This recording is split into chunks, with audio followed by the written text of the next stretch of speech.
466 laps completed. Here's Dick Berggren as Rusty is closing in. Well, I just asked Kurt Chelmerdine, crew chief for Dale Earnhardt, what their strategy would be for the end of the race, and if they were running as hard as they could. He said, we are running 10 tenths, well is okay. But, he said, they think Rusty is running 11 tenths. So Earnhardt's gang think they have a bit of advantage. Perhaps Jackman David Smith summarized it best when he looked at me and said, wow, this is fun. Jerry, what's going on down at your end? Well, I tell you, Rusty Wallace's crew did not want to see a caution come out. It takes about 25 or 30 laps for that old car Samson to get hooked up. They've hooked up now, and they think in the last 25 or 30 laps, this car is going to be awesome here. You know, before the race started, Dale Earnhardt and Rusty Wallace were joking with each other. They were parked behind each other on the starting grid. And when Wallace turned around and turned his back, Earnhardt was able to sneak over, and he stole the steering wheel out of Rusty Wallace's car. He put it in his own trunk and climbed in his car.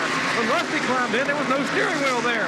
They all had a good laugh and sort of thought about it. I think Earnhardt may have had a premonition that Rusty Wallace will be the guy that will be chasing him most of the night here. Yeah, I think you're right. Perhaps Dale just knew that Rusty was going to be his major competitor, and he is now within just a few car lengths. There you can see that Dale has led 384 of the 469 laps. The margin of first and second now about a half second and even less at some times. 8 caution periods, total of 51 laps, and 12 lead changes among 7 cars and drivers. Bob, I think that lap traffic could play a role. That estimation of Rusty Wallace running 11:10 might be accurate. He just sailed out of the turn number 4, dirt tracking out of there. Earnhardt has a lot of lap traffic to navigate through in the final 30 laps here, and that could play a role. And Bill Elliott comes in for another pit stop. He has been in and out of the pits much too often for that crew tonight. They're changing rubber on the right side and fueling the car up once again, and Bill Elliott has not had a particularly good race tonight here at Bristol. Back in the race, though, goes Elliott as the racing action continues on the track. We'll be right back.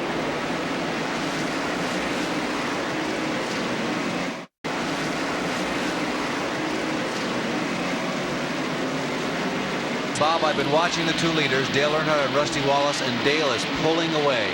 And as the laps wear on and Dale drives harder, the line keeps moving higher and higher up the banking. Remember, we told you the banking is a little more steep up there against the wall. You can use the centrifugal force even more. You can see the distance that he is away from the broken white line marking that constant radius away from the outer wall. Earnhardt is really giving it a ride. Rusty Wallace, more often than not, is tucked down a little closer to that line, trying to keep the car tighter in there. But Dale is really letting it all hang out, and he is driving the wheels off of it, Bob. He's doing a really excellent job. Yeah, he's threatening to make the finish not as dramatic and exciting as it could have been, because Rusty is now caught behind some slower traffic and just not nearly as fast as Dale Earnhardt is at the moment. So Earnhardt appears to be on his way to victory with 12 more laps to go. We have never had a season in Winston Cup racing on the short track end of it, the 8 short track races, that someone has gone undefeated. But Earnhardt, should he win this one, and he certainly looks like a good bet to do it now, will be 5 for 5 on the short tracks. His wins this year in short track competition have come at Richmond, at North Wilkesboro, here at Bristol, and at Martinsville. And as Larry indicated, well on his way to his 5th short track victory of 1987. Here is Ken Schrader coming in with a flat tire. And that is a good example of how that inner liner will protect you from serious trouble on the racetrack. Again, this is Ken Schrader in this Valvoline Pontiac number 75 doing some relief driving. Neil Bonnett. Earnhardt passing Harry Gant with 9 more laps to go. 9 more laps, Bob, and he is en route apparently to win number 9. His winning percentage has dropped off, though. Remember, it used to be 50%. Now it's only 9 out of the 20 races. Dale Earnhardt going after win number 9. There have been 8 winners in all this year. Remember, the other winners have been Elliott. He's won 3 times. Davey Allison's won twice. Tim Richmond twice. And the single winners, Ricky Rudd, Kyle Petty, Bobby Allison, and Rusty Wallace. Dale has won 5 times at this racetrack and is about to register number 6. There is Rusty Wallace, who is in second, but really not in a challenging position at this time for Dale Earnhardt. He comes down and completes lap number 494. 6 more laps to go. 1987 is an absolutely astounding performance for this team. Dale Earnhardt has not had a dry spell. He has gone 3 races without a win, but in those 3 races he's finished 3rd, 8th, and 2nd. Prior to that, he won 2 of the last 3 events. Earnhardt won 2 of the first 3 races of this year and 6 of the first 8. He then had a 4-5 race losing streak. That was the longest one. Tim Richmond winning twice in the interim, and now since then his wins have continued to come. And he is about to lap 5th place Richard Petty, and if he does, he along with 3 others will finish on the lead lap. Again, our top 5 in the cars on the lead lap are Earnhardt, Wallace, Rudd, Labonte, and Petty for the moment, but he is threatening now to go a lap down to the field as Earnhardt tries to dispose of him here with only 3 more laps to go. And Larry, the amazing statistic to me is that Dale has finished every single race this year. Yeah, it's one thing to run up front because it takes a big toll on a race car to run up front and lead almost half the laps as Dale has in 1987. But as you mentioned, about to finish every single one is incredible. Earnhardt apparently has radioed the Richard Childress crew that he wants oxygen immediately when the checkered flag falls, and it will fall next time around. The white flag is out. He's not going to try to do battle with Richard Petty. He's going to let Richard finish on the lead lap in 5th. Dale Earnhardt from Kannapolis, North Carolina, comes off of corner number 4 and takes the checkered flag. Earnhardt has won again in 1987. Here comes Rusty Wallace off the banking. He crosses the line in 2nd position as Earnhardt is slowing down on the backstretch on the cool-off lap. There's Richard Childress and the other members of the Earnhardt crew who have registered yet another victory in this outstanding season. They won by over 5 seconds tonight, and boy, the big question for 1987 now becomes how many winnings can Dale Earnhardt amass?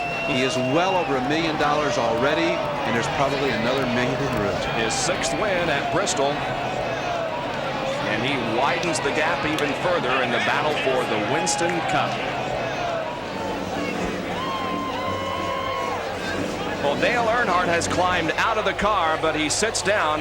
He wasn't feeling well last night in the Busch Grand National race, but boy, he withstood a lot of physical punishment out there tonight. Let's go to Dr. Jerry Punch. Well, Dale trying to get out of the car and get his breath. Dale, first of all, congratulations on a tremendous, not only tremendous drive, but a tremendous endurance run tonight here at Bristol. Well, you know, this old race team is awful tough. They get tougher every time we go to the racetrack. Kirk Richard and the guys that did a super job all week. Wrangler Goodrich Chevrolet didn't run bad neither. But, you know, Rusty was awful tough, and he got his lap back. We had a set of tires on. It really didn't suit me, but, you know, after a while, he'd run me back down, and he'd run me back down that last time there, and I said, well, I got to change my groove. So I changed my damn groove and took off. That thing really hooked up there where we was running, and I pulled back away from him, and then last 10 laps, I just breezed because my head was falling off. I don't know why, but ever since that wreck up in Michigan when Michael Andretti put me in the wall in that IROC race, my neck's been bothering me, and it bothered me tonight, and it usually don't bother me here in Bristol, so that's a bad sign.